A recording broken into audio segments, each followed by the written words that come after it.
is an exciting first event here at Chapman at the Fowler School of Engineering. So it's been a few months since we've had an event. This is a huge improvement from our last venue. We loved it, but we also had thin walls and a jiu-jitsu class that happened on top of us, and yeah, shaking monitors. Okay, so yeah, welcome again.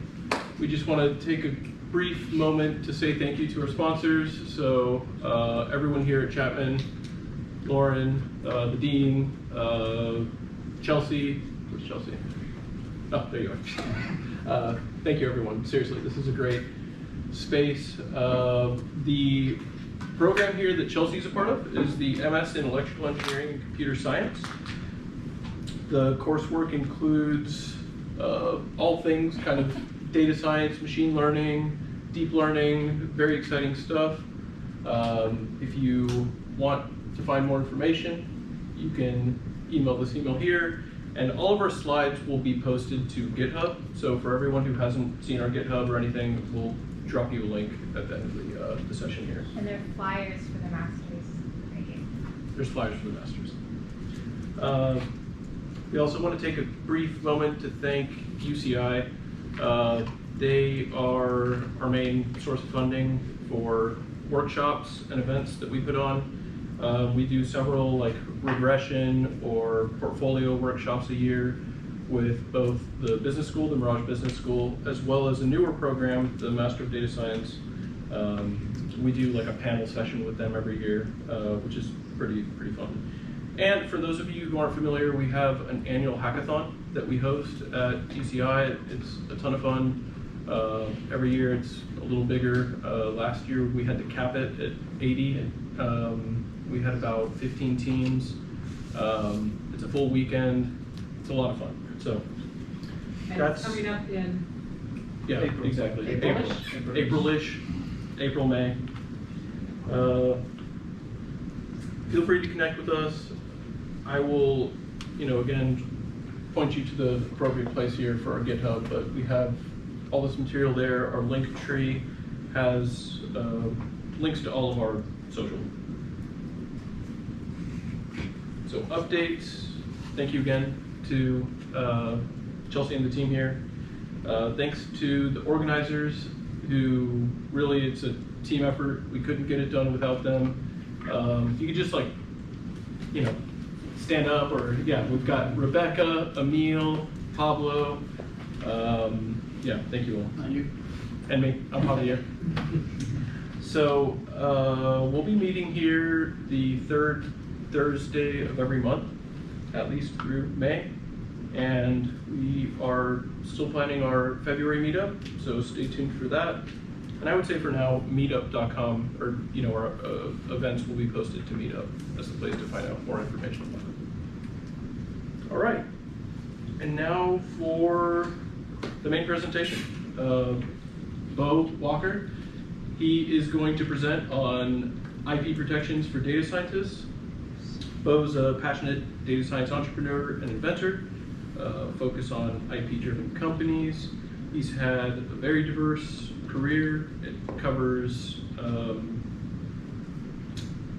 it covers data science, biology, biostatistics. He was a IP lawyer for a few years, and now he's the chief technology officer at Obsidian Insurance Group.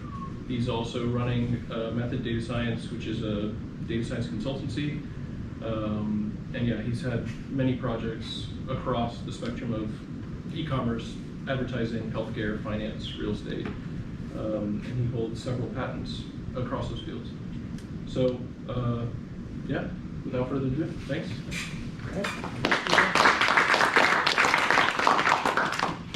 All right, so this is our first meeting of the year in the R users group, and I'm not talking about R.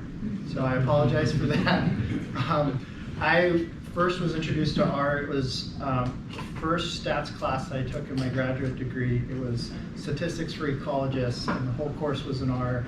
And they assured us that all the cool ecologists used R, which I think is still the case.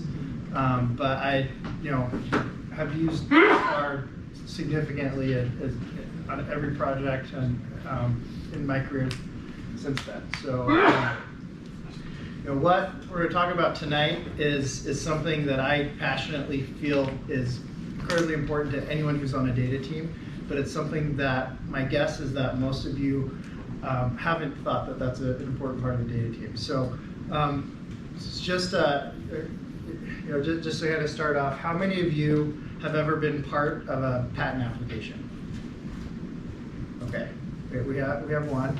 Okay, how many of you have ever read a published or granted patent? Okay, we have a couple. Okay, how many of you have ever been part of discussions for a trademark application? Okay, no one?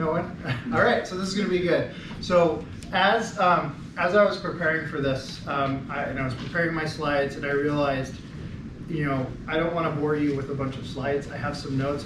This is going to be a discussion, kind of interactive. This is the type of discussion that I have with the teams that I manage and lead about IP.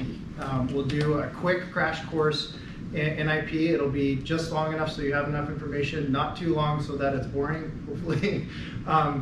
But I firmly believe that data teams are positioned to drive immense value in any organization, possibly the most value. And the way that they do that is through intellectual property. And so I want to, we'll talk about the different types of intellectual property, but then I also want to share some examples and talk about how data scientists are very good at thinking about themselves as either engineers or investigators. But if you think of yourself as an inventor as well, then you can drive immense value for your organization. So let's go ahead and get started.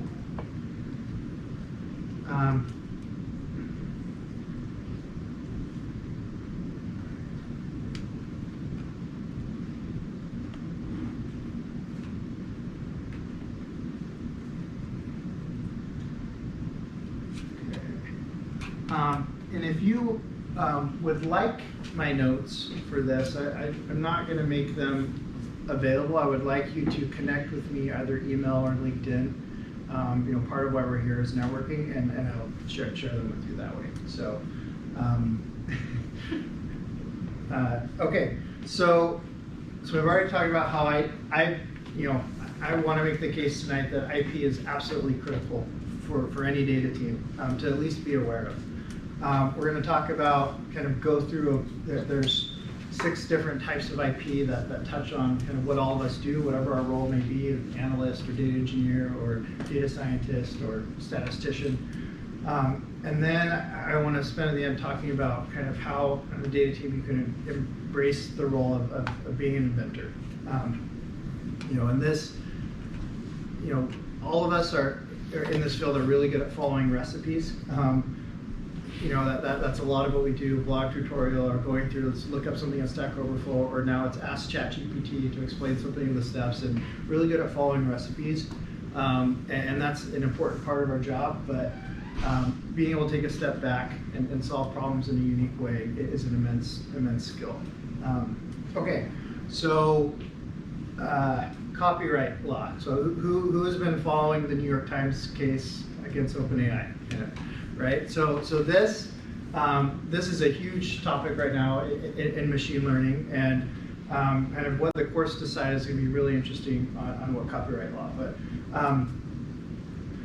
when you're looking at IP, a couple of things to consider is that some types of intellectual property you automatically have rights, and those are called common law rights. And I just realized, sorry, I'm going to be all over the place. I'm not an attorney right now, so anything that I tell you, this is from my experience as an inventor and IP portfolio manager. I'm not giving you legal advice. So talk to an attorney.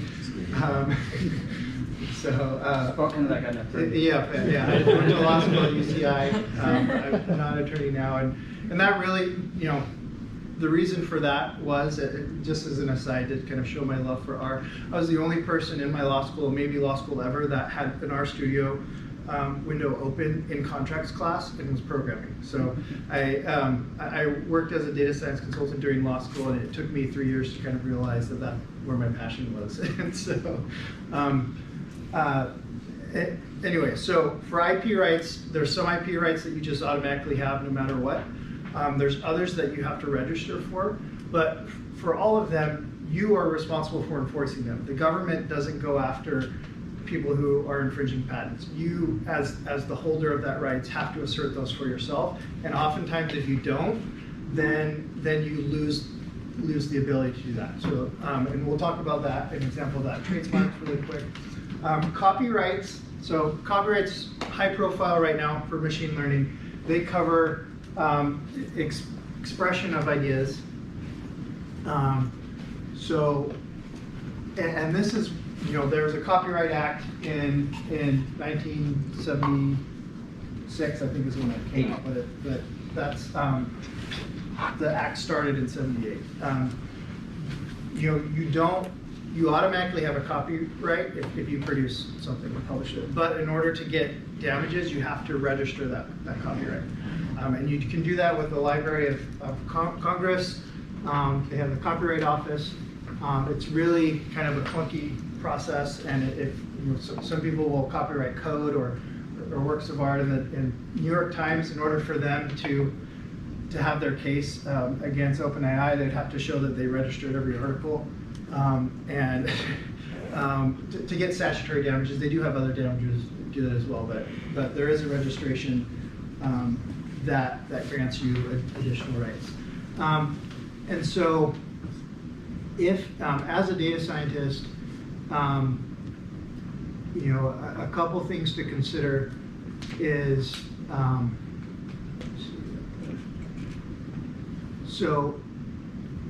is this with copyright infringement, and this is what the OpenAI case is about. You have fair use, which allows you to use the copyrighted material for like criticism or comment. This is like free speech. But if you're using it in a way other than that, or using it as a way to get money and passing off the images, the material as your own, then you're infringing that copyright law. And so that's going to be, copyright owners usually have the ability to control what they produce, and derivatives of what they produce are put out. And so that's going to be a huge part of, I think, interesting to any of us that use data that we've scraped or maybe copyrighted, to see how the courts decide on that. And in reality, I think we're here at a conference for open source software. It's easy in our space to have the idea of, we should just openly share information. That it's really easy to have that idea. But the reality is, even companies that are really committed to that have IP that they protect. And when we look at trademarks, I'm going to show you some of Posit's trademarks. They have a bunch of trademarks, and they need to have that. Intellectual property is valuable, and it's the information and the intelligence really that a company has that gives it value, and you need to treat it as an asset or valuable in order to have the rights, but also, every company, even nonprofits, have IP that they need to protect, or that they need to be aware of if they're using other people's IP. So I don't want to spend a ton of time on copyright, but I just want to see if there's any questions about that before we move on. Yeah.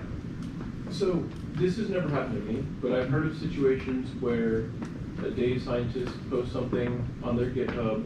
It's a pretty end-to-end process that is unique. Mm-hmm. They've put like an MIT license or something on there, like pretty much just use this as free will. Mm-hmm. And then another company has taken that and started monetizing it. Mm-hmm. Is there any type of protection that? Yeah, we'll talk about that in open source licenses. Okay. Yeah. So there is, again, the programmer would have to probably put up money to hire an attorney to enforce that for them. And so that's the thing with any IP, you have to enforce it yourself. And that can be really expensive. Yeah. My question is regarding enforcement. Like, what do you do? Usually, what's the enforcement? first step, you have an attorney write a cease and desist letter that says, hey, you're infringing on my right, I have this registered, stop. And then they'll respond, you know. And if, depending on how they respond, or if they don't respond, then you could file some sort of lawsuit against them, right? And that's kind of what you have to do is you have, you know, usually most of the time with IP, it's like a game of chicken. You know, it doesn't actually get anywhere. It's and big tech companies that have huge patent portfolios that they throw at each other and say, hey, you're infringing these patents. And the other, you know, really good strategy with patents is to have a bunch of your own and say, well, if you come after me for that, I'm going to come after you for all of these, right? So It's also used to silence a lot of journalists. for copyright or? Yeah. Yeah.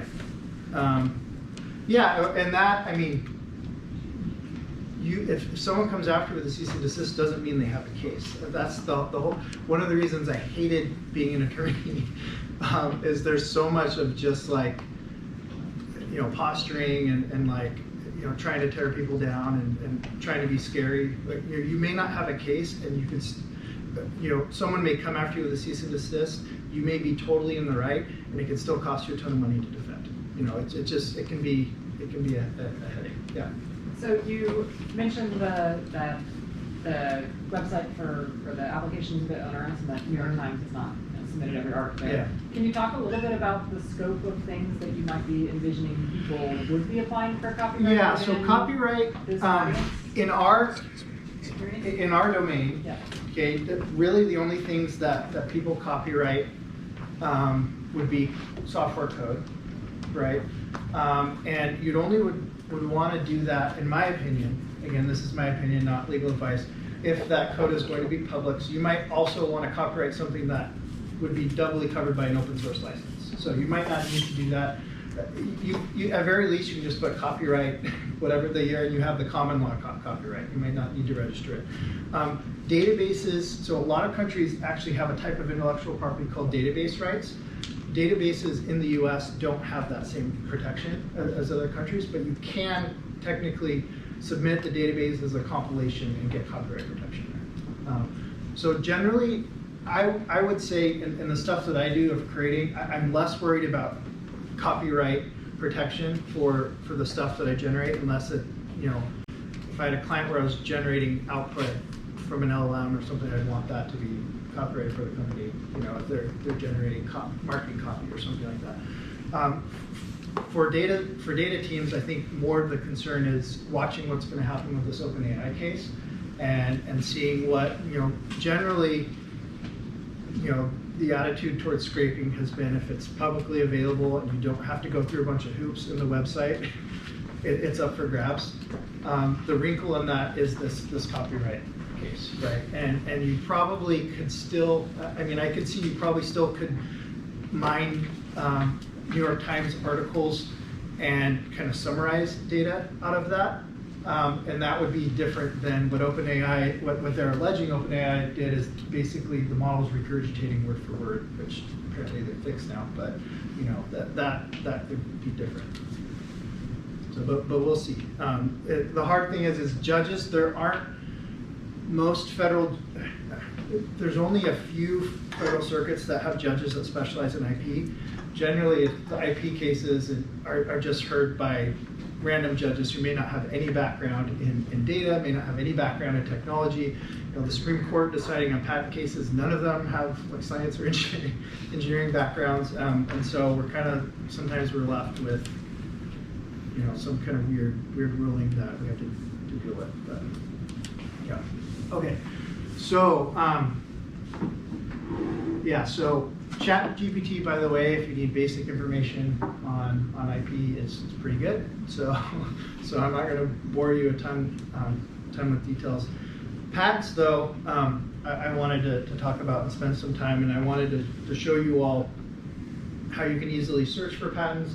I wanted to show you all how a patent is structured, just so you have that understanding, so you know the difference between you know, design, you know, the different types of patents that there are. So generally, you know, whereas copyright covers an expression of something like a work of art, or it could be software code or something like that. Patents can cover not just like an object or a device, it can cover a method. And all of my clients' IP, that when we do file a patent, it's for a method, for an algorithm or for something else like that. So basically the government, the idea behind a patent is the government gives you a monopoly over the idea that you're claiming in exchange for you disclosing how you do it. So you're giving up that public disclosure, and they're giving you basically a piece of paper that says you can enforce this against anyone. So practically what that means is you don't want to file a patent if it's something that no one's, or that you're never going to be able to catch someone else doing, right? So a lot of times the IP that me and my teams generate, we say keep it trade secret, because the only way someone's ever going to find out, you know, what you're doing is if they hack your server, and they'll be violating a whole bunch of other laws, you know, like, and you're never going to be able to catch someone doing that, right? It also has to be something that you're comfortable with being general knowledge. So when you file a patent, it gets published 18 months later. And regardless of whether you get the patent or not, it becomes part of what's called prior art. It's publicly available, everyone can search it and see what you've disclosed in the patent application. So a lot of times, you know, we'll be really strategic about, we're going to claim UI or front-end aspects that cover how anyone would be using or doing what we're doing, and keep the back-end algorithm stuff kind of a trade secret.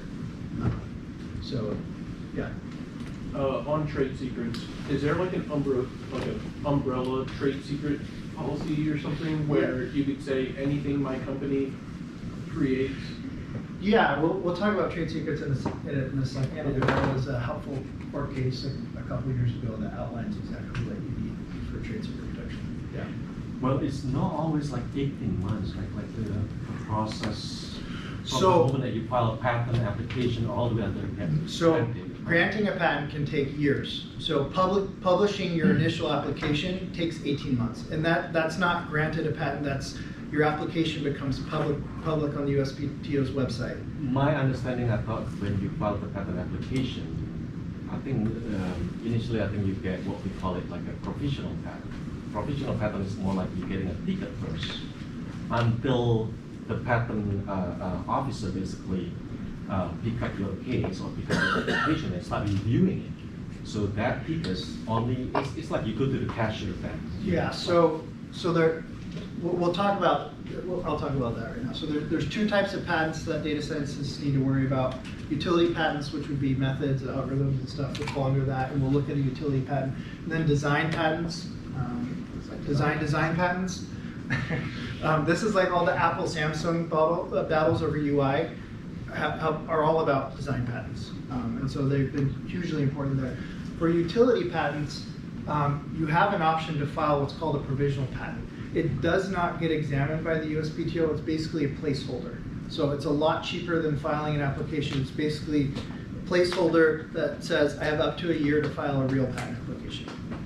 If you're in a startup and strapped for cash, it can be a good option while you're out. You can immediately claim patent pending, you know, with a provisional patent. However, the patent office never looks at that, and the only time anyone would ever, and the provisional application never becomes public.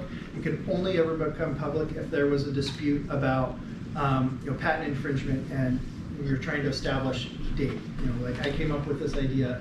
The U.S. used to be a jurisdiction where you could, it was the first inventor that could prove they invented something. That's when your right started. Now it's first inventor to file. So you have to have that filing date. So that's why, you know, when you have an idea and you know that it's something that you want to protect, you want to file it as soon as possible. Because if someone else files after you, then, or before you, then they can get that right. And you may not find that out for a couple of years, because it could take that long to get the patent, but then they could come back and sue you for any infringement that occurred from when they first filed. Okay, so utility patents are, you know, processes, you know, methods are generally what you'd see in the data science space, not necessarily devices. They last 20 years from the data filing, and you have basically an exclusive monopoly They are really expensive. Patents are really expensive. Provisional patent, usually you can file for a couple $100, but a utility patent, depending on the attorney, can cost like $10,000 to $50,000 or more. If you use a big patent firm for doing, they'll charge you a lot more, and it's generally not worth it. But so with patent law, there has to be, there's 3 conditions that need to be satisfied. One is it has to be useful, serve some useful purpose, and the bar is really, really low for that. I don't think the patent office has ever rejected something for this is not useful. You basically can have an idea and it can be considered useful in the eyes of the patent office. Novel means that, for something to be novel, it means that there's no other piece of prior art, which would be another patent or a scientific publication or a website or something else, that does all of the steps that you're claiming. I'll show you what that means in just a second. So novel means there's no one else that's doing all of the things that you're claiming. Non-obvious means there's no one else that, if you combine A and B together and it's obvious that you do that, that is what what you get. So when you submit a patent application, let me pull open a patent application. We'll just kind of help this make sense. So Google Patents is really good for searching patents. They have an agreement with the USPTO to bulk upload, so they're always up to date with US patents. Most countries, they are larger countries, they have. I'm going to show.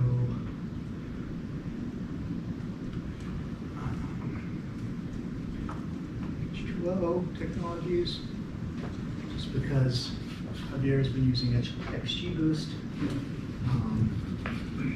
Okay, so make sure this is the right one. No, about an H2O anyway. Okay, so there was.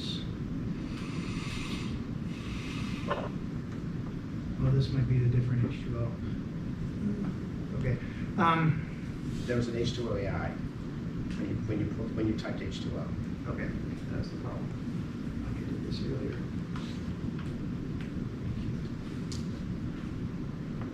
There we go.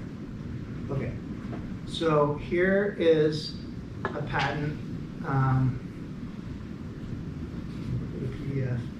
patent for time-based ensemble machine learning model, right? And it was granted August 2022, and they filed it in 2018. So you can see it took it 4 years from when they filed it to actually get the granted patent.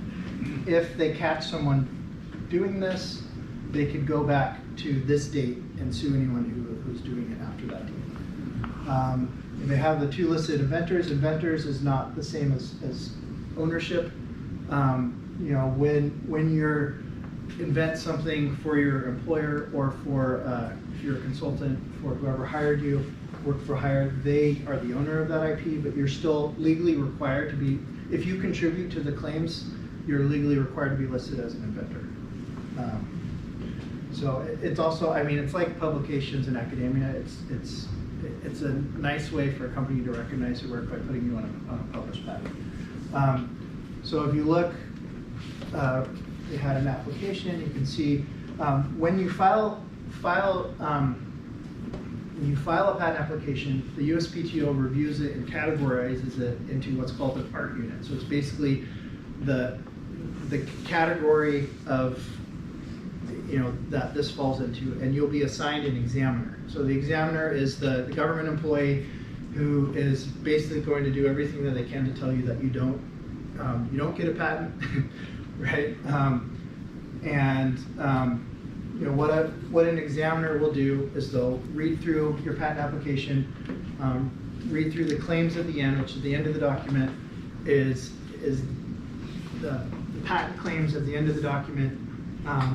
Outline what exactly your monopoly covers, right? So in order for someone to infringe this patent for H2O, they have to have all these things. A system with a processor that's configured to receive an input data set, that sorts the input data set, that generates one or more machine learning models, generates a second set, and on and on. And you can see that this patent claim,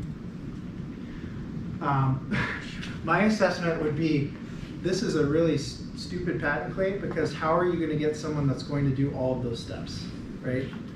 In order for someone to infringe, they have to do every single one of those steps.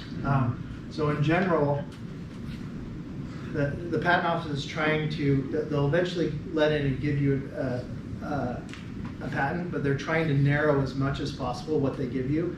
Good patent attorneys will try to broaden that out as much as possible. And in general, this is not hard and fast rule, but in general, shorter patent claims are better because they're broader. This patent claim, I'd look at, my guess is H2O hired a big patent firm, and I don't know, I think this is a really stupid claim. I haven't looked at this patent before, but yeah. So what you're saying with this claim is, like, let's say I'm like trying to sneakily, like, whatever, like, use this machine learning model, and I do every step except like the last step, they can't come after me? Correct. Okay, so you have to violate everything that's on You there. have to do everything on, and they have to catch you doing that. What if you're doing it behind a firewall on a server or whatever, on your own personal computer? How are they going to catch you doing that? Right. So this is a good example, and there's lots of reasons to file IP. It's not just to infringe. It can be good for raising money. It can be good for marketing reasons, to say, hey, we're inventing things. Like there's lots of reasons beyond just having an enforceable piece of IP. It also, having 10 mediocre patents is maybe better than having one really good one, potentially, because you have a book of patents to throw at someone and say, hey, we're going to find something to trip you up. So what happens is you file your application, you have initial claims. The examiner basically goes through each of those claims. Will go through the you have their you have claims here, and then the subclaims, and the examiner goes through and will basically say, this claim is not novel because of these references that I found, or this claim is obvious because of these references I found. If you take reference A and reference B and put them together, it does the same thing. And then the patent attorney comes back and either says, no, you're wrong for these reasons, or they say, okay, we'll amend the claim and narrow it further so that we overcome that objection. And you go back and forth on that until the patent office says, okay, we have no more objections. We got it. And you have to pay every time they do that. So yeah. Can you explain, like, once again, like, non-obvious, what that means? Yeah. So non-obvious means you can't find any other reference anywhere that does all the steps that you're claiming. Non-obvious means you can't find two or more that would be obvious to someone who's familiar with this area that teach that. So even if you have a claim, let's say, so let's say that you found a reference that says, so they're training multiple, looks like they're training multiple models and choosing between them, which is a kind of a big part of what H2O does, right? The model optimization, AutoML. If you found, a piece of art that said, let's make multiple models and choose the best one, but it didn't say anything about time series models, Yeah. and then you paired that with another that said time series models, you would say, well, that's obvious, okay? Because combining, it doesn't matter what type of model that it is. Like the idea of running multiple models and picking the best one, even if this reference doesn't say time series models, anyone who's in the space would know that applies. So that's an example of like obviousness. But examiners are lazy, and a lot of times the objections will be because they just keyword search something, and when you actually read the reference, you're like, this has nothing to do with what we're claiming, and so the patent attorney will say that, and that's interesting when you do that for a short amount of time, but if you're doing that for years on end, that's why I left that profession. So, okay, so these are utility patents. Does anyone have any? Let me just show you real quick how to read them and how they're structured. So I showed you the claims at the end. That's the actual box that is covered by this patent. And so to infringe it, you'd have to do all of those. There's always an abstract, similar to an abstract in a scientific article. The rest, the text of the patent application is called the specification or the spec. Every claim that you have has to have support in the specification. So you basically have to talk about it and explain it in the specification in order for you to be able to claim it. And that can trip you up that if, let's say you filed something and it takes 2 years for the patent office to look at it and you've come up with new innovations or variations on that since then, if those aren't considered in the specification, you would have to file a new patent application to cover that. So, you know, when you're a good patent attorney, when they're drafting the specification, they'd say, go crazy of all the possible permutations and variations you would think you could do, or what would you be doing with this 5 years from now, and try to think ahead, because by the time, you know, there's such a delay from when you're actually discussing the claims that you may have innovated since then. So, and you know, patents are very, very dense. You also, you know, claim language, you can look at a patent and see that it's really kind of funny and densely written. You also, there's doctrine that the patent, the inventor is their own lexicographer, like, so you can define anything to mean what you want it to mean in the specification, and that's what it means anywhere in the document. So just because a claim says something, you have to go back and look and say, well, how are they actually using that word? Right. Anyway, so yeah. Go ahead. I have a stupid question. No stupid question. Or we'll decide. I know No. I know patent application has its own lingo. My stupid question is, instead of me picking up all the lingo all by myself, you know, studying like all the language and so on, can ChatGPT do it? Outsource it to ChatGPT and bang, you know, come up with all the claims. Maybe, like so the automation of the legal industry is something I've had some clients in that space. I have a lot of thoughts and feelings about that.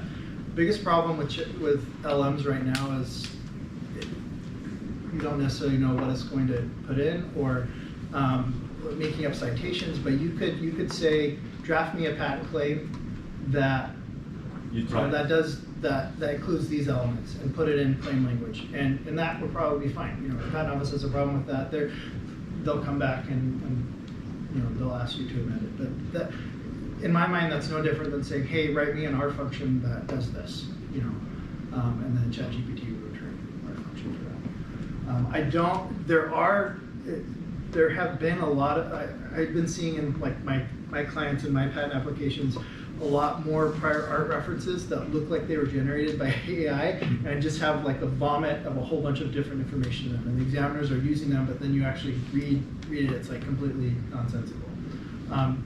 To be prior art or be a patent application, it doesn't have to pass any kind of bar, it just has to be filed.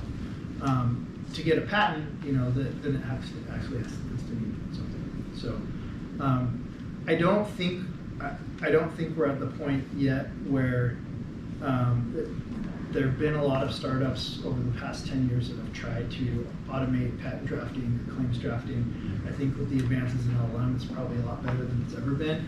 But I really believe that we're never going to fully automate attorneys. I think there's a number of professions where we'll never fully automate because there's a human element that humans need. So an attorney may have a tool that drafts a patent application for them, but I still think that most people are going to want, you know, when it's something where there's, you know, patents, you can have millions of dollars on the line, there's going to want to be humans on the other side. So I think the automation of the tools and kind of what we do is kind of augmenting and help the humans be superhumans, but I think there's going to be a lot of resistance to full automations. And attorneys are terrified of that too, and they're going to fight tooth and nail to have their jobs completely automated. So, yeah. But yeah, I think you absolutely could use an LLM to draft something in patent language, and I still would say you want an attorney to file it for you. Just kind of the patent office and navigating through that is complex enough that unfortunately, you really do need a professional to navigate that for you to try not to go on it. What's the So, typical fee for like hiring an employee? So it depends. You know, patent attorneys can range from 200 to 700 bucks an hour. I prefer to work with attorneys that do things for flat fee. It's still expensive, but I have one guy that I worked with at a firm that I do all of my work through him. He's in San Diego. He does everything flat fee, so you know exactly what you're paying for, and I think that's a better. And the nice thing about patent law, it's different than maybe other types of law. It's very like transactional and very clear kind of what's coming. But that, you know, generally with attorneys, if you can get things on flat fee and not billable hour, then you're in a better position. So. All right. So we are. You guys are more interested in IP than I thought you would be. Just a time check, we've got like 30 more minutes or so. Oh, okay. So that, any other questions about utility patents? Let's talk about, so just to reiterate on strategy is why would a data scientist ever want to be, file a utility patent? You know, most of the work that we do, I would argue, is probably more trade secret. Though, you know, there are a lot of reasons, good reasons to file IP, especially if especially if you're trying to raise money and have something tangible that investors can grab onto, especially if there's others in the space. It also is, you know, I think it looks good to show that your team is innovating, creating things. So, Quick question. Yep. It just occurred to me. So for example, this one, it's a patent for H2O, right? Yep. Say they go bankrupt. What happens to that? So with patents, that's different than other types of IP. You have to pay maintenance fees, and it's like every couple of years you have to pay maintenance fees to maintain that right throughout throughout the 20 years. If H2O would bankrupt, likely they would be trying to sell off these assets, and there'd be another company that would want to buy IP. Yeah, that's the biggest thing I want you to take away from this is IP equals value.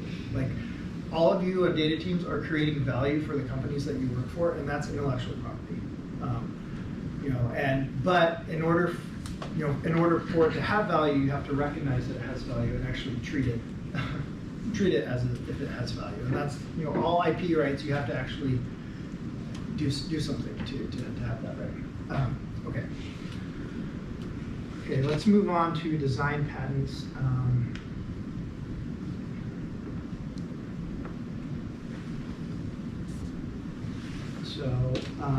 I'm just going to pull up a random. Oh, quick question on the timing of things. That one was filed in 2018, I believe a month. But if they had filed a provisional patent and then submitted for the full actual patent, would it still hold that first date? Yep. Okay. So that's why usually that's why people do the provisional patents. Like, I don't want to pay for a full-blown patent application. I want to see kind of as we develop this further, maybe we need to get additional funding or something else. I just want to put my foot in the door, draw a line in the sand, buy myself up to a year before I file up the real thing. If you know that you have the funding for it, there's no reason to do a provisional patent. You just might as well get right into it. And if you have the money for it, you would want to go with accelerated examination, which basically puts you on the top of the pile and guarantees that the USPTO looks at your application within 1 year of filing. Otherwise, it could take them a couple of years to look at. They're just extremely backlogged. So, yeah. Okay, so There's a question on this side.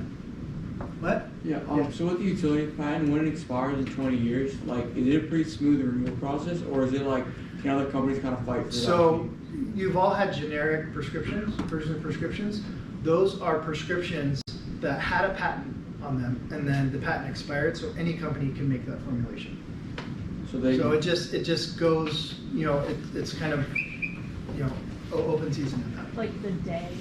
Yeah, because at that point, the company that holds the patent no longer has a legal right to enforce that specific formulation. Is there any way, like, you as a company can, like, safeguard against that? Like, keep it as trade secret.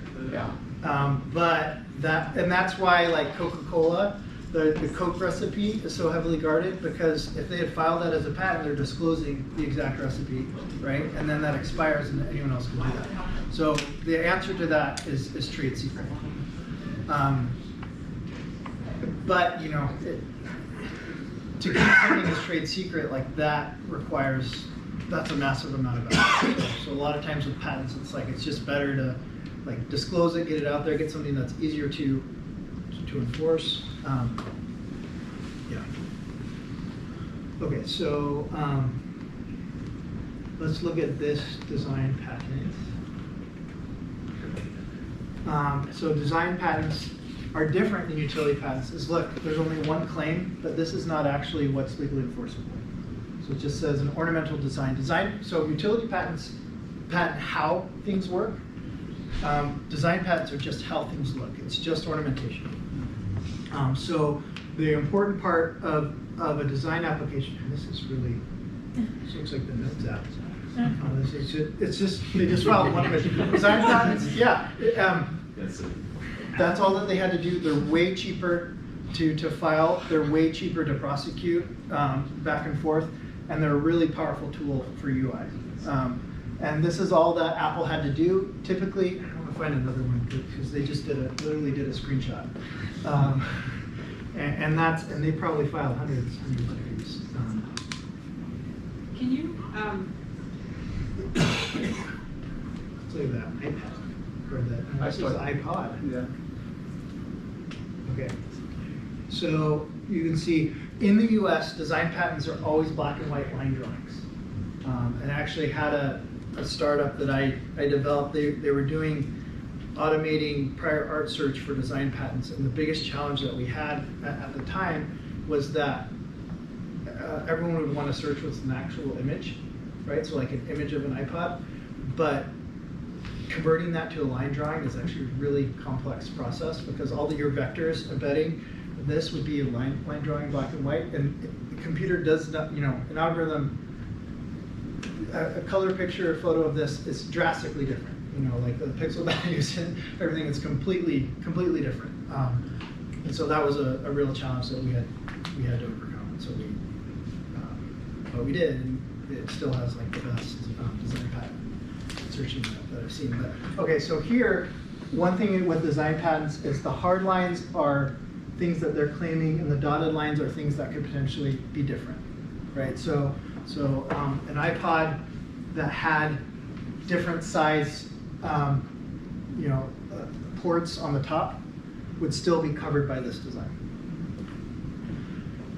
And you can submit multiple different figures. I think you pay for how you get a certain number. It's kind of like with utility patents, you get a certain number of claims for free. It's 3 independent claims, and then you have to pay for extra if you want more than that. I think with design patents, I can't remember, it's the same thing for how many figures, but you could pay to have a bunch of different figures. But they're basically showing, you typically show a view that's kind of slightly to the side, showing that it's 3-dimensional, front and back, and top and bottom, right? And this is the other thing, if you're designing an algorithm to do a reverse image search, and this is the image that you're trying to match against, like how many items in the whole universe of images look like that? It's just a rectangle, so it's immensely, that project was immensely challenging because of how simplified patent drawings are. So, okay, any other questions about design patents? this is a slight off topic, but I'm just looking at patents myself. So what are our agreements with other countries or whatever? Like what I'm looking at, apparently this is included also in Great Britain and Korea. Yeah, so here's the thing, and this applies to design patents as well. There's a treaty with a bunch of other countries where you can file, it's a higher fee, but you can file a patent application in all countries simultaneously that are part of this treaty. However, you have to prosecute them each differently in every country and pay for that differently. So like when I was working at a patent firm, we'd have inventors come and say, I want to get a patent in every country in the world. And you're like, okay, do you have millions of dollars to just waste on trying to patent every, usually what they do in all the big companies do is they find the key key countries that they're actually going to be in that they want patent protection, because you're going to have an attorney in every single country, separate process in every single country. Even though it starts as the original application, the prosecution is at the country level. So don't. You're not going to get. I don't know anyone who's got a patent in every country. I don't think that it's not a goal that would be good. And even there's patent law works different in different countries. China is a country where it's been really hard. It's getting better to kind of enforce patent laws, but they have different. They have something called the utility model, which is kind of like a provisional patent, but that doesn't get examined. But you do have some protections with it. You can file it really quick. Again, that's something you should talk to an attorney about if you're going to manufacture something in China, then you want to try to get IP protection there, because the risk of having people knock off is really high. So,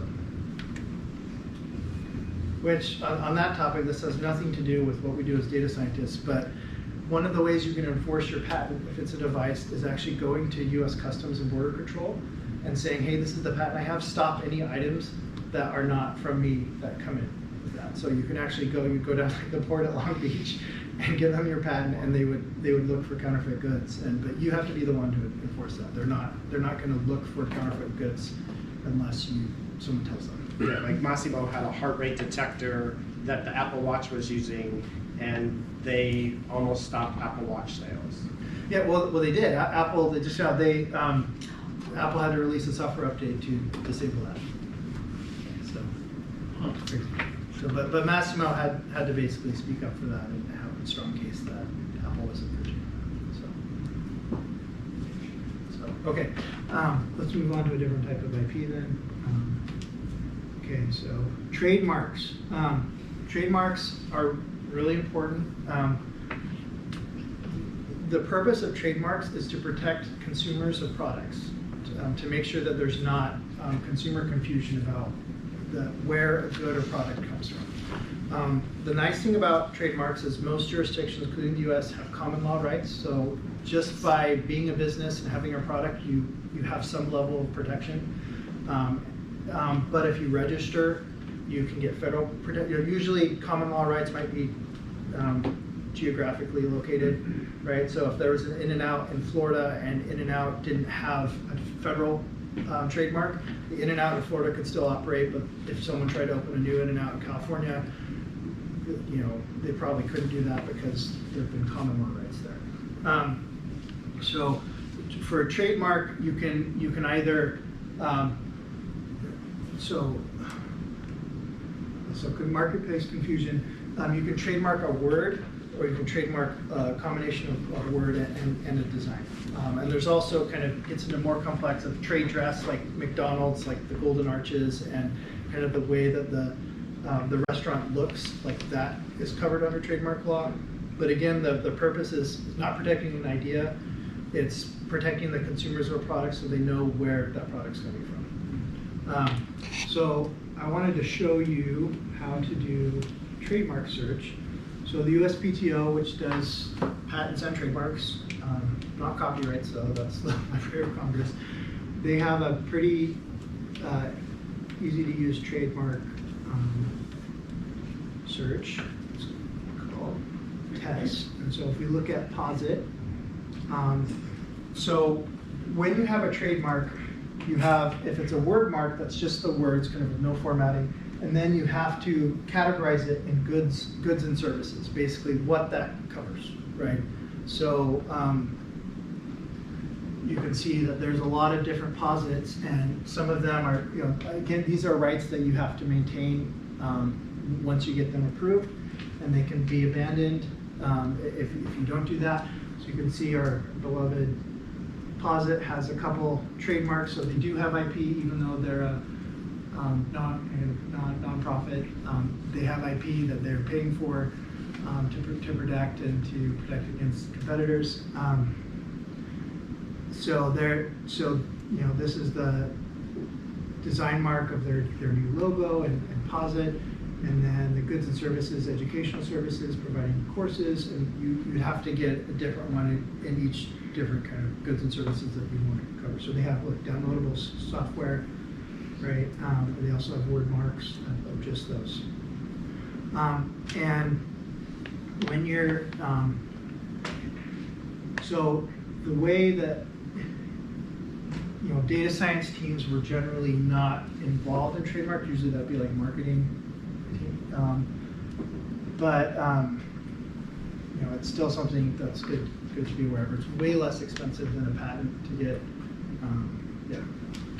I was wondering because like the letter X is like Twitter is now X, but I'm not sure if I did like a brief Google search, and I think like X is also like trademarked by like just other companies. Yeah, so Is they that could be just- in different goods and services. So it's mostly just the context in association with the like actual trademark. Yep, yep. So right here, there's goods and services. So this person has a word mark. This corporation has a word mark for X-ray imaging for the design of X, right? And I don't know if Elon Musk has a trademark for X in like a social media. Because then I also suppose how broad of scope, like it can't just be like tech. That's not No, as they're easy to pretty trademark. specific, and you can go Yeah. on the website and see what the goods and services are. It's pretty specific. And you have, you know, in proving infringement, you know, first step would be, catching someone that's infringing your trademark, sending them a cease and desist letter, and, you know, hopefully they respond to that and kind of stop doing what they're doing. If they don't, then you actually have to file a lawsuit against them and have a case of this is how there's consumer confusion, these are the trademarks that we have,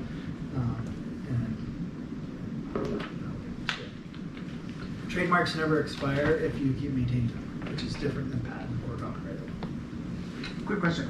So, in the art community, right? And I'm not saying that we're gonna sue each other or whatever, but I've noticed that, for example, packages, a lot of them have like their package logo, and a lot of them are very similar to the art. You know, kind of like this. I mean, it's not the same, but if you think about like the art from the art language, Yeah. you know, it's kind of similar, or like our new Yeah. logo. It's not the same, but how similar or dissimilar does it have to be for it to be like enforceable? That's, it kind of depends. So, and I can't remember what the exact legal test is, but there is like a legal test for that. But the biggest thing is how confused would a consumer be?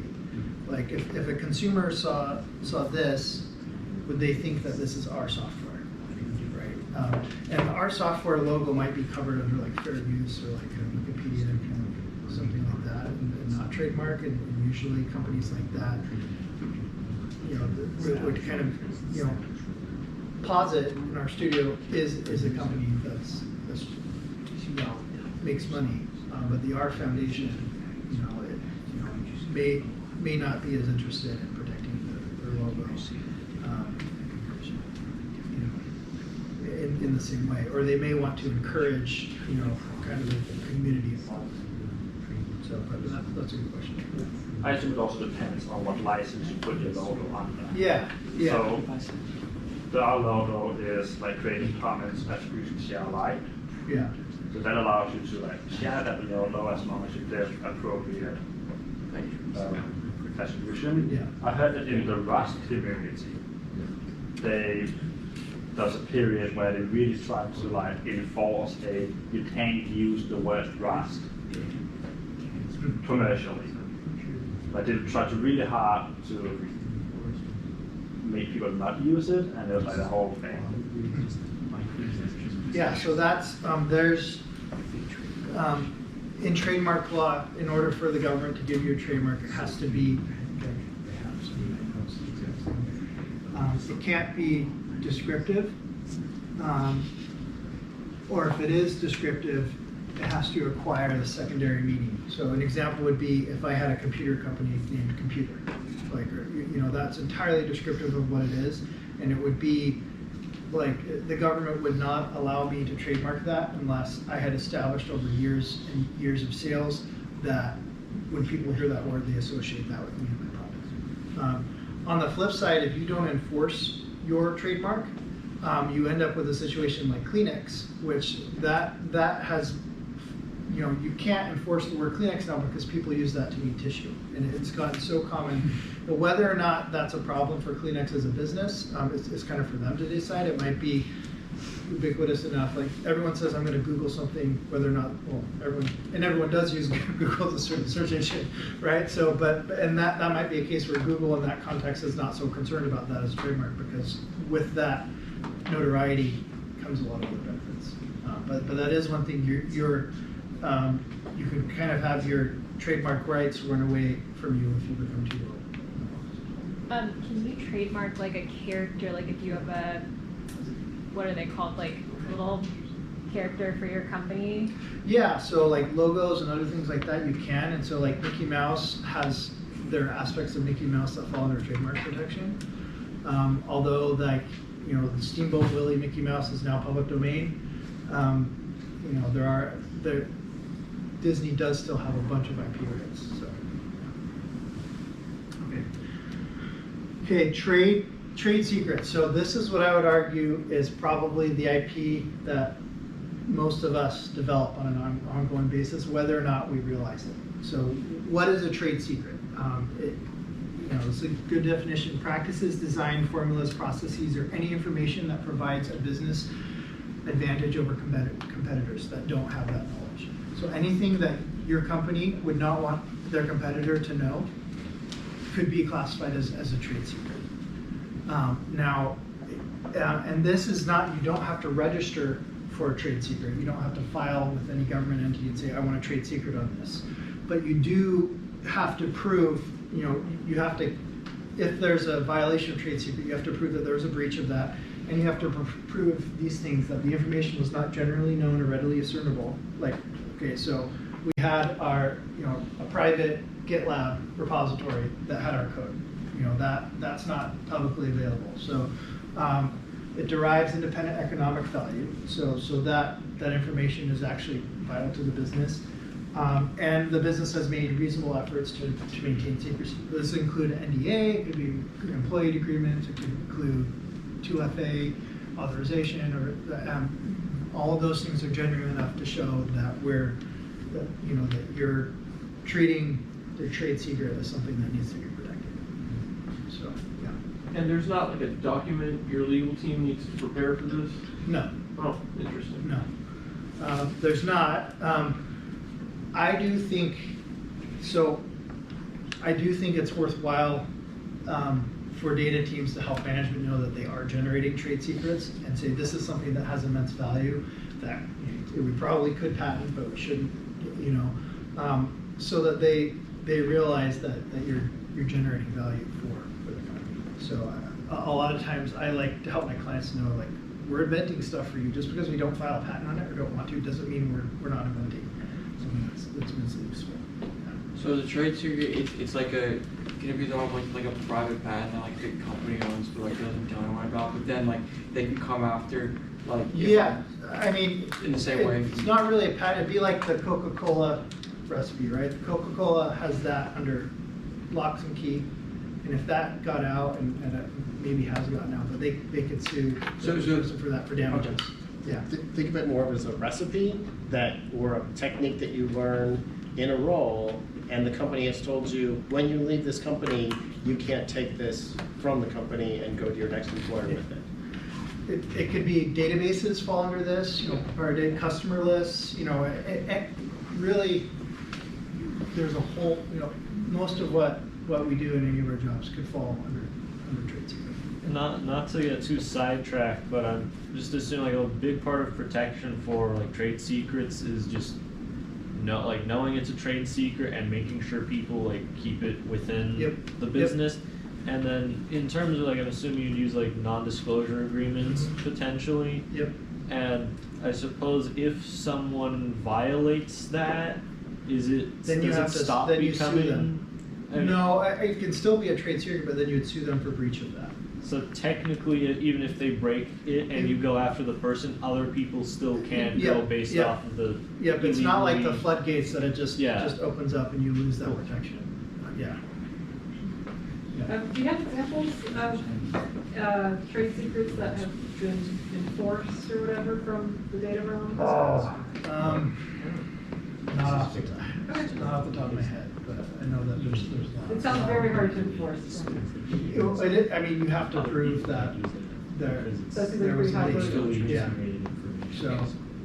So, like piggybacking off that, I'm just putting my evil corporate hat on, but that's not a tactic that someone could use nefariously to say, I want to know the inner workings of this other process, so I'm going to claim